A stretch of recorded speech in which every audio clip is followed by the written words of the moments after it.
Hello and welcome back. I hope you all are doing fine. In this video, we are going to discuss about the PTE speaking part. PTE की speaking में कितने task होते हैं, उनकी marking scheme क्या रहती है, time कितना मिलता है, everything I am going to answer in this video today. So let us start without any delay. First task जो होता है PTE का, that is read aloud. Read aloud में क्या होगा, आपके पास एक पैराग्राफ आएगा एंड दैट पैराग्राफ कुछ नहीं करना आपने, you just need to read it allowed.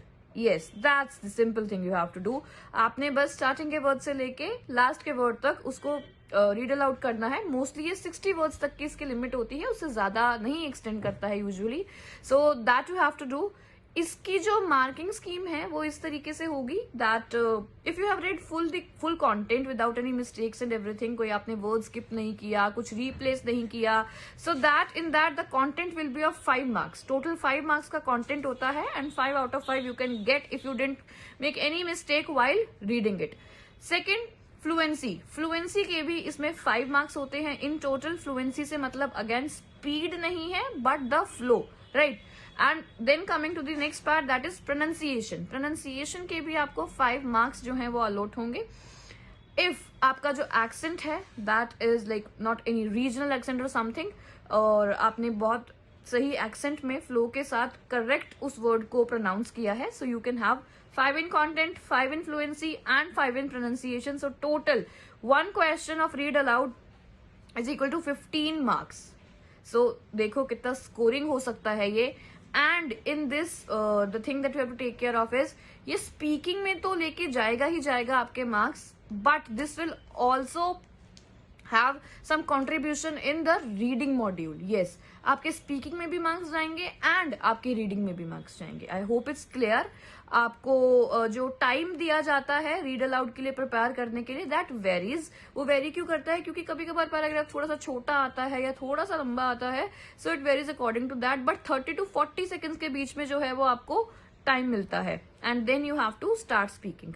Speaking में एक बार जरूर ध्यान रखिएगा कि आपको 3 सेकेंड से ज्यादा चुप नहीं रहना है. If you remain silent for more than 3 seconds तो जो आपकी रिकॉर्डिंग है वो बंद हो जाती है. आपका माइक जो है फिर वो कैप्चर नहीं करेगा आगे आपकी वॉइस. आपकी रिकॉर्डिंग ऑलरेडी बंद हो चुकी होगी अगर आप 3 सेकेंड से ज्यादा जो है वो चुप रह रहे हैं. माइक शुरू होने से पहले आपको नहीं बोलना है. उधर लिखा आएगा द रिकॉर्डिंग हैज स्टार्टेड या फिर एक लाइन बनी आती है. सो माइक शुरू होने से पहले भी आपको नहीं बोलना है, अदरवाइज आपका जो पार्ट है वो स्किप हो जाएगा. So these little things are there that you have to take care of while you're speaking part. Now we'll move on to the next part. Then the next part is the second task, that is repeat sentence. Repeat sentences PTE में बहुत बहुत बहुत बहुत बहुत important है. अब जितनी बार मैंने बहुत बोला है समझ लो कितने इंपॉर्टेंट होंगे, राइट. तो PTE स्पीकिंग में रिपीट सेंटेंसेस का बहुत बड़ा रोल है. ये आपके जो मार्क्स हैं वो स्पीकिंग के साथ साथ लिसनिंग में लेके जाता है. लिसनिंग का भी आपका स्कोर एनहांस करेगा, स्पीकिंग का तो करेगा ही करेगा. इसमें जो क्वेश्चंस हैं वो भी 12 to 13 क्वेश्चंस आते हैं. सो सी कितनी वेटेज होगी रिपीट सेंटेंसेस की. नाउ इसमें करना क्या होता है, they will give you one sentence, like audio will be played of that sentence. Then what you need to do is आपको वैसे का वैसा वो sentence repeat करना है. That's it. I know इसमें काफी स्टूडेंट्स को प्रॉब्लम आती है. For that also will come up with A solution. एक और वीडियो जो है वो मैं अलग से बनाऊंगी इसके लिए, जिसमें मैं ये बताऊंगी कि रिपीट सेंटेंसेस को हम कैसे इंप्रूव कर सकते हैं, राइट. तो पहले मैं ये बताती हूँ कि उसकी मार्किंग स्कीम, लाइक आपको पता है अब कि आपने वैसा का वैसा वो रिपीट करना है. मार्किंग कैसे होगी इसकी, कंटेंट जैसा कि हमने देखा था रीड अलाउड में कंटेंट 5 का था, प्रोनाउंसिएशन 5 की थी, फ्लुएंसी 5 की थी, है ना. तो जो इसमें है content, the content is of 3 marks. Yes, content 5 का नहीं है, 3 का है. This you have to take care of. Fluency again 5 marks and pronunciation 5 marks again. तो कंटेंट कैसे होता है, कंटेंट में अगर आपने पूरा वो जो सेंटेंस था वो ऐसे का ऐसे बोल दिया है विदाउट मेकिंग एनी एरर, तो आपके कंटेंट में 3 आउट ऑफ 3 आ जाएंगे. अगर आपने वो सेंटेंस 50% बोला है, लाइक आपने पूरा नहीं उसको कैप्चर किया, नहीं आप बोल पाए, तो आपका जो स्कोर है वो 2 आ जाएगा कंटेंट में कि आपने 50% कैप्चर किया होगा. अगर आपने 50% से भी कम किया है, लास्ट का थोड़ा सा बोल दिया या थोड़ा सा आगे का बोल दिया, बट 50% से भी आपने कम उठाया है अगर, तो आपका 1 आएगा। एंड प्लीज टेक नोट कि 0 तो नहीं आपने लेना है, आप जितने भी वर्ड्स पकड़ पा रहे हो प्लीज उन्हें पकड़ो, ताकि आपकी फ्लुएंसी और प्रोनाउंसिएशन में थोड़ी थोड़ी जो है वो मार्क्स आ जाए, मार्किंग वहां पर हो जाए। बट अगर आपने यहाँ 0 ले लिया तो आपकी fluency and pronunciation there are of no use, कुछ नहीं आएगा उसमें। काफी वीडियोस में ये भी आपको बताया गया है कि अगर आपको सेंटेंस नहीं समझ में आया तो आप कुछ भी बोल दो, I am very happy, I am a PT exam, but don't do this, ऐसा मत करना। आपको जितना भी समझ में आया है आपको वो तो बोलना ही बोलना है, वो वर्ड्स आपको बोलने ही बोलने हैं। आपको अगर आप कोई सेंस बना सकते हो उनसे तो वेल एंड गुड, आप वो वर्ड्स जो है वो जरूर उठाओ। And then to continue with your fluency, फिर आप चाहे एडिशनली कुछ ऐड कर दो, I am very happy, I am a PT exam, whatever you want to do, लेकिन खाली ये सेंटेंसेस बोलने से पीटीई रिपीट सेंटेंसेस में नंबर नहीं आएंगे, दैट्स फॉर श्योर। तो यस, आप ये बात ध्यान रखोगे। सो 13 मार्क का एक क्वेश्चन होगा एंड 12 to 13 आपको ये क्वेश्चंस देखने को मिलेंगे। एंड रिपीट सेंटेंसेस बहुत इंपॉर्टेंट हैं, तो इसको रेगुलर बेस पे प्रैक्टिस करना बहुत जरूरी है। Now let's move on to the third task, that is describe image. Describe image में क्या होगा, there will be a picture shown to you. Picture अलग तरीके की हो सकती है, कुछ भी हो सकता है, कोई ग्राफ हो, कोई टेबल बनी हो, एनी इमेजेस देयर, तो वो कुछ भी हो सकता है। That picture may be of anything, कोई लैंडस्केप दिखा दिया आपको, कुछ भी, and you need to describe it. आपको बताना है उस इमेज में क्या क्या है, उस पिक्चर्स में क्या क्या है, that's it. Seems easy, right? इसमें लेकिन आपको ध्यान क्या रखना होता है, that you need to capture all the content that is there in the image. अगर वहां पे कोई डाटा दिया हुआ है तो आपको कोशिश करनी है कि आप डाटा को पूरा कंप्लीट उठा लो। And if you have the good command on English तो आप उसको कंपेयर करो, उसमें जो हाईएस्ट है लोवेस्ट है वो बताओ। आप जितना भी हो सके उस डाटा के बारे में बहुत इंफॉर्मेशन जो है वो अपनी स्पीकिंग में प्रोवाइड करो। इसमें आपको 25 सेकंड्स मिलते हैं प्रिपेयर करने के लिए। You have 25 seconds to prepare and you then need to speak for 40 seconds.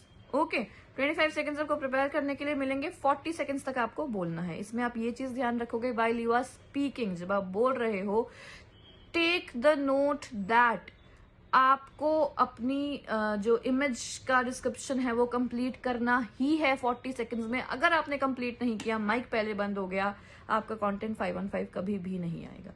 35 seconds कर दो, 37 कर दो, 30 कर दो, 32 कर दो, 33 कर दो, डजेंट मैटर।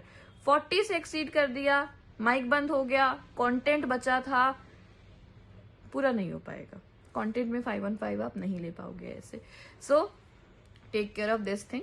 उसके बाद fluency and pronunciation, you know fluency की आपका फ्लो होना चाहिए, लैप्सेस ना हो बीच में। Pronunciation again you know. Content again 5 marks, fluency 5 marks, and pronunciation also 5 marks. So in describe image there is nothing, but you just need to describe what you can see on your screen. I hope it is clear. Read aloud, repeat sentences और describe image हमने discuss किए. Now let's move on to the last two, that is retell lecture and answer short questions. In retell lecture एक lecture सुनाया जाएगा आपको, 1 से 1.5 minute का वो lecture होता है। एक speaker होता है जो lecture सुना रहा होता है, वो क्लास में हो सकता है कंडक्ट कर रहा हो, वो किसी को बता रहा हो ये lecture. So this is how, वो एक ऑडियो होगी आपके पास, एक ऑडियो आएगी, that audio will be played.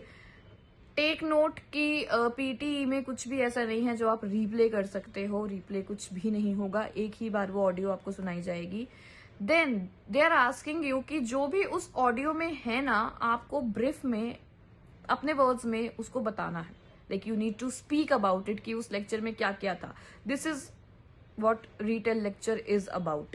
तो आप इसमें क्या करते हो, whenever the audio is played, तो आप ना कुछ कीवर्ड्स नोट डाउन कर लेते हो। Of course you have to understand कि वो क्या बोल रहे हैं, उनकी जो लेक्चर है आपको वो सुनना है अच्छे से, and simultaneously you can note down the keywords that they are speaking. After that when the lecture is over, in next 6 seconds you need to speak कि अब उस लेक्चर में क्या बताया गया है। So you have to start speaking that this lecture was about dash dash, जो भी टॉपिक था उस लेक्चर का, एंड देन जो भी उन्होंने पॉइंट्स बताए होंगे that you need to tell, आप इसमें बता सकते हैं। अगर आपका जो इंग्लिश का कमांड है वो ज्यादा स्ट्रांग नहीं है तो what you can do is, जो कीवर्ड्स आपने उठाए हैं आप क्या कर सकते हो, द स्पीकर टोल्ड अबाउट, आप कीवर्ड्स लगाना शुरू कर सकते हो। ऐसे ग्रामेटिकल भी कोई एरर नहीं होगा। But if you have the good command on English, it is advisable कि अगर आप sentences frame कर सकते हो, तो you should do that in detail lecture. It will for sure have more marks, right? तो आप इस तरीके से अपना रिटेल लेक्चर में स्पीक करोगे. Again the content will have 5 marks, 5 marks आपके कंटेंट के रहेंगे. Then in fluency 5 marks again, pronunciation 5 marks again. Okay, content आप पूरा जो लेक्चर था 1-1.5 मिनट का, आप वो कंप्लीट बताया है नहीं बताया आपने, कंटेंट में वो काउंट हो जाता है. Then in the fluency the flow again and the pronunciation, you know. I hope it is clear. The last one that we have is answer short question. ये बहुत सिंपल सी चीज है. इसमें आपसे एक बहुत कॉमन सा क्वेश्चन करेंगे जो सबको आता ही होता है mostly, and that you need to answer in 1 or 2 words. वो हो सकता है कोई पिक्चर दिखा दे और बोले व्हाट इज दिस, एक लैपटॉप बना हुआ है, and then you have to answer laptop, है ना. तो वो बहुत सिंपल से क्वेश्चंस होते हैं. आई सपोज ये आपको लास्ट के दिनों में प्रैक्टिस कर लेने चाहिए, हाउ मच यू कैन. और थोड़े थोड़े भी अगर आप दिन में कर रहे हैं so that is of no harm. But हाँ, this is very simple task और ये ज्यादा वेटेज भी नहीं होती है इनकी. This you just need to answer in 1 word और आपका हर एक क्वेश्चन के लिए 1 मार्क इसके लिए रहता है. So yes, this is not of so much like giving thought to, but yes, still you should practice it in the last days for sure. So I hope speaking से related सारे जो आज queries होंगी वो clear हो गई होंगी, PTE में क्या क्या होता है and everything. And I hope you like the video, and if you want more such content, kindly tell us in the comment section. Thank you so much.